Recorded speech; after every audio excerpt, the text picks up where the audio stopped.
Saludos, compañeros a todos y mi respeto al grupo. No había podido escribir porque andaba sin lentes. Me lo acaban de entregar y bueno, he podido leer los últimos mensajes porque, de verdad, habían demasiados mensajes juntos. Pero bueno, creo que lo central aquí, la síntesis es que hay dos visiones claramente sobre qué hacer sobre la realidad y las dos visiones se sintetizan en el audio que mandó Hindu y en el audio que mandó Maripili. Por eso creo oportuno también tratar de hacer una síntesis, pues. Bueno, en primer lugar, yo creo que todos debemos estar de acuerdo con que la revolución la hace la mayoría. La revolución no la hace una minoría. Y bueno, eso nos obliga a preguntarnos, ¿qué somos nosotros en este momento? ¿Qué es el gobierno en este momento? Ni siquiera nosotros, el gobierno. ¿Es mayoría? ¿La mayoría del pueblo en este momento está apoyando al gobierno? ¿O el gobierno está siendo en este momento apoyado solo por una minoría? Porque bueno, si es la mayoría la que apoya al gobierno, bueno, nosotros debemos pasar a una fase ofensiva. Tenemos las condiciones subjetivas, al menos desde el punto de vista subjetivo. Habría que ver si la objetiva la tenemos, pero la subjetiva la tendríamos. Tendríamos la capacidad, la movilización, la vanguardia, el partido. ¿Ok? Ahora, esa no es la realidad, ¿vale? La realidad es que el gobierno no tiene el apoyo de la gran mayoría. ¿Eso qué significa? Que desde el punto de vista subjetivo, nosotros no podemos estar a la ofensiva, tenemos que estar a la defensiva. Y eso exige una táctica totalmente diferente que una táctica ofensiva. En segundo lugar, en el 2013 perdimos al presidente Chávez y perdimos la renta petrolera. Es decir, perdimos la base material que le daba sustento a toda la distribución de la renta, a todo el proyecto de capitalismo de Estado rentista. Pero también perdimos la dirección, que es precisamente lo que determina las condiciones subjetivas. Es decir, en un solo año cambiaron completamente las condiciones objetivas y subjetivas de la revolución. Hoy no tenemos renta petrolera. Hoy no tenemos una cantidad gigantesca de dinero para garantizar la comida de la gente, para garantizar la medicina de la gente, y la gente está molesta, porque la gente siente, pues, bueno, que con Chávez se vivía bien y después de la muerte de Chávez esto colapsó. Razones por las cuales la renta se vino abajo. Bueno, hay razones internacionales, hay razones de falta de planificación, hay un conjunto de razones, corrupción, acciones del imperialismo, crisis estructural, pero en fin, colapsó la renta petrolera. Entonces, no solamente no tenemos en este momento condiciones subjetivas, sino que tampoco tenemos las condiciones objetivas. El pueblo en este momento está pasando hambre, el pueblo en este momento tiene problemas muy graves de salud, pero además hay otra situación desde el punto de vista social que es la inseguridad, que es el segundo problema más grande del país. No lo ha controlado el gobierno, no lo ha controlado, se ha disparado la inseguridad por las razones que fuesen, porque hay bandas paramilitares, porque hay una cantidad de funcionarios que llegaron a acuerdos con los trenes de las cárceles, por la razón que sea. Pero la inseguridad no está siendo controlada. Entonces hay suficiente motivo para que la gente esté muy molesta y hay suficiente motivo para comprender que ya pasamos de una situación ofensiva que duró hasta el 2012 a una situación defensiva. Por lo tanto, la táctica debe cambiar. ¿Cuál entonces es el camino? Nos imponemos siendo una minoría. Si el gobierno se le impone a la inmensa mayoría del pueblo que está molesto, o echamos para atrás en aquellas áreas donde se cometieron errores, me refiero a lo económico, se reconocen responsables de los errores que se cometieron, mientras se recomponen las fuerzas y se acumula. Eso implica que va a haber que sacrificar algunas cabezas del gobierno que lo han hecho muy mal.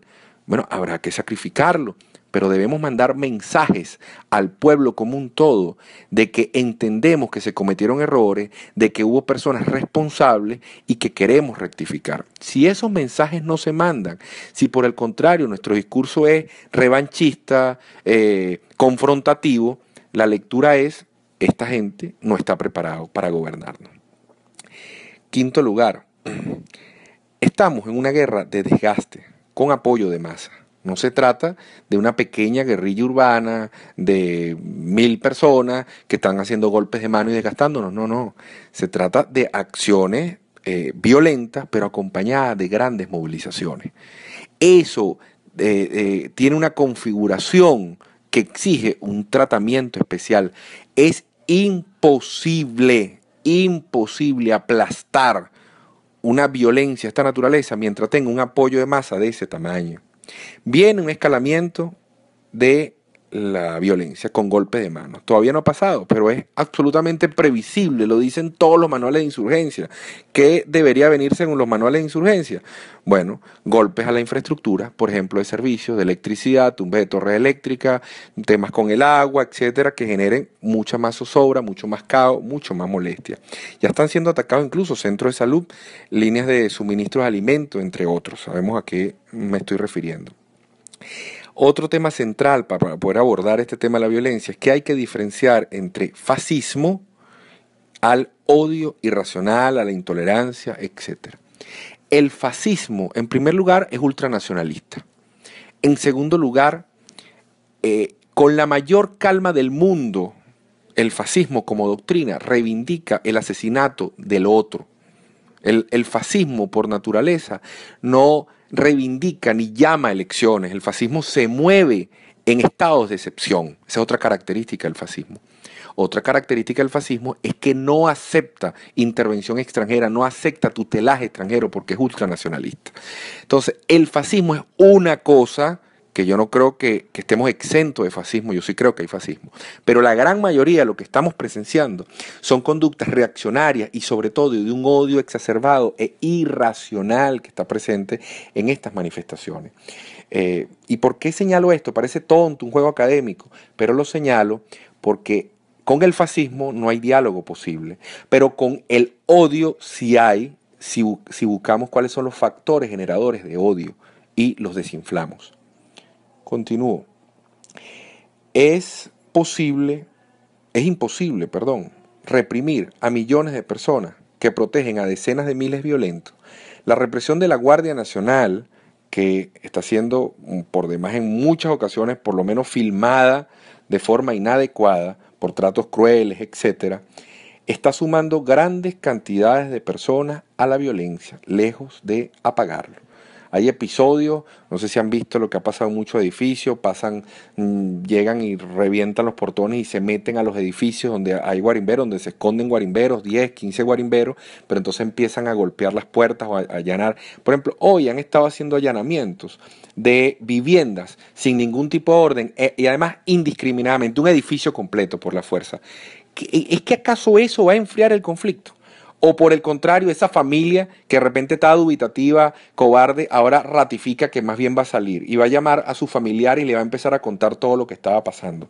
Esos videos que se están viendo, allanamientos a edificios, a familias, sin ningún tipo de orden, sin ningún tipo de control, es decir, en un estado de excepción, ¿a quién favorece? ¿Realmente enfría el conflicto? Continúo. En este instante, la poca legitimidad que tiene el gobierno, y la legitimidad me refiero precisamente a la magnitud del apoyo que tiene, que es muy bajo, y todas las encuestadoras, incluso las encuestadoras del gobierno lo corrogen, ¿okay? Con este escalamiento del conflicto, que obligará indudablemente, si seguimos bajo la lógica de cero diálogo, bajo esa lógica va a obligar a la Guardia Nacional a usar fuerza letal. Eso lo dicen los manuales. Es decir, si me están disparando, yo voy a empezar a disparar. Hacia allá va esto. Y si la Guardia Nacional usa fuerza letal, me pregunto, ¿el ejército va a tolerar eso? ¿El ejército va a estar de acuerdo con que se use fuerza letal no contra 10 o 20 violentos, sino contra 50 o 60 o 100 violentos en muchas partes, respaldado por decenas de miles movilizándose? ¿Va a estar de acuerdo? ¿Qué va a pasar en el escenario internacional si salen las fotos de francotiradores disparando a la gente con muertos? Es decir, eso se ha valorado en algún momento, las consecuencias de esa situación. O sea, digamos, si nosotros seguimos invocando a la irracionalidad, estamos obligando a la Guardia Nacional a usar fuerza letal, porque ya la fuerza no letal está siendo desbordada. Entonces, esa poca legitimidad que tiene el gobierno la va a perder. Y esto va a obligar tanto a una reacción internacional como una reacción de la Fuerza Armada más formal, nos referimos al ejército sobre todo. Entonces, o se bajan las presiones y se aísla a las fuerzas reaccionarias, o vamos a un escenario de guerra civil. Escenario además que irreductiblemente va a perder la revolución, pues ese escenario legitima una intervención internacional. Y ahorita no estamos en condiciones de enfrentar ninguna guerra con ningún país porque no nos apoya la mayoría del pueblo. Eso es algo que debemos asumirlo. Una vez no tenemos apoyo de la mayoría, estamos en una situación defensiva. Y finalmente, en medio de este conflicto, sobre la mesa solamente hay dos propuestas. Y las propuestas son elecciones generales en manos de la MUD y constituyentes en manos del PSUV. Y resulta que ni las elecciones generales ni la constituyente resuelven las contradicciones principales desde el punto de vista táctica que está en este momento padeciendo el pueblo, que son en materia económica el hambre, en materia política esta guerra civil, es decir, una imposibilidad de entendernos nosotros como venezolanos, y en materia social la inseguridad. Esos tres elementos son los que en lo concreto, en lo inmediato, como decía Núñez Tenorio, van a tumbar al gobierno y pueden abortar esta situación. El imperialismo, la lucha con el imperialismo, es la contradicción estratégica y no vamos a poder construir el socialismo en Latinoamérica si no derrotamos el imperialismo. Pero hoy, la contradicción táctica más importante, la que nos obliga a hacer las políticas de maniobra y las tácticas, es el hambre, es la confrontación política y es la situación de inseguridad. Esos tres elementos son los que hay que resolver y ninguna de las dos propuestas que están sobre la mesa resuelven esos problemas. Entonces la pregunta, si se llaman elecciones regionales, ¿se van a resolver los problemas del país? No, no se van a resolver, como tampoco lo van a resolver la constituyente ni las elecciones generales. Pero las elecciones regionales le quitan base social al fascismo, a esas corrientes reaccionarias que están extremadamente violentas. Porque la gente que está furiosa, porque siente que le imponen, porque en un discurso de un Twitter de Jacqueline Farías donde dice se bañan sabroso en el Guaire, o ven que el presidente de todos los venezolanos retuitea una imagen que dice al Guaire lo que son del Guaire, o escuchan a Pedro Carreño con su lenguaje ofensivo, o escucharon hace 2 días a esta señora, nuestra ministra de Prisiones, Iris Valera, diciendo que apenas lleguen a la constituyente van a quitarle la inmunidad a todos los parlamentarios y van por ello. Es decir, esa gente que además dice, bueno, no estoy de acuerdo con esto, voy a expresarme con el voto, y tampoco hay posibilidad de expresarse con el voto, está furiosa, está llena de ira, porque se siente afectada, sobre todo en su dignidad. Y si no se abren espacios democráticos, esa gente va a sumar al programa de los fascistas, de los reaccionarios, de los totalitarios. Así que la salida por nada del mundo puede ser invocar a más guerra, porque si invocamos a más guerra, somos minoría en esa guerra, no solamente desde el punto de vista popular, sino también somos minoría desde el punto de vista internacional. No hay manera de ganar una guerra si la invocamos. Entonces yo creo que sí, efectivamente, podemos tener pasiones, podemos emocionarnos, pero yo creo que sobre todo tenemos que ser racionales y saber con quién estamos peleando y a qué nos estamos enfrentando en este momento. Si no tenemos la mayoría del pueblo, yo particularmente no me sumo a un llamado de guerra. Eso es una locura. Con el pueblo todo, sin el pueblo nada. A modo de conclusión, bueno, es absolutamente irresponsable que nosotros estemos llamando a Rondón a pelear. En primer lugar, porque del otro lado también hay bastante Rondón, hay bastantes trabajadores del otro lado que están molestísimos con el gobierno. De repente no todos se manifiestan de forma violenta, pero están en contra, están movilizándose o están hablando, están en las paradas, están en todas partes. Sé que Rondón no está solo de este lado, no pongamos la cosa blanco y negro como que este bloque es el bloque de los proletarios y aquel bloque es el bloque de los burgueses. Eso no es así, no sigamos diciendo esa mentira.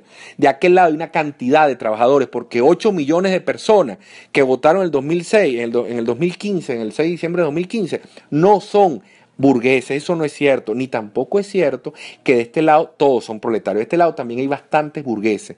Entonces hay dos bloques en confrontaciones, ¿ok? Pero en ambos hay pueblo. Nosotros tenemos que sacar una alternativa, hacer una propuesta en donde el pueblo se unifique, una propuesta que unifique a las mayorías. Y ahí hay un terreno virgen. No hay nadie haciendo propuestas para salir de la situación económica, para salir de esta situación política y para salir de la situación de la crisis social que tenemos. Hay que cambiar el discurso, estamos obligados a cambiarla porque no somos mayoría, hay que recuperar la mayoría, pero la mayoría se recupera con humildad, la mayoría se recupera reconociendo errores, la mayoría se recupera no solamente diciendo, estamos de acuerdo con la paz, tú, escuálido, cifrino, traidor, pitiyanqui, ven a dialogar conmigo. Así no se recupera la mayoría, se recupera haciendo actos concretos. Entonces, seamos responsables, que aún estamos a tiempo de salvar el chavismo y evitar una guerra civil.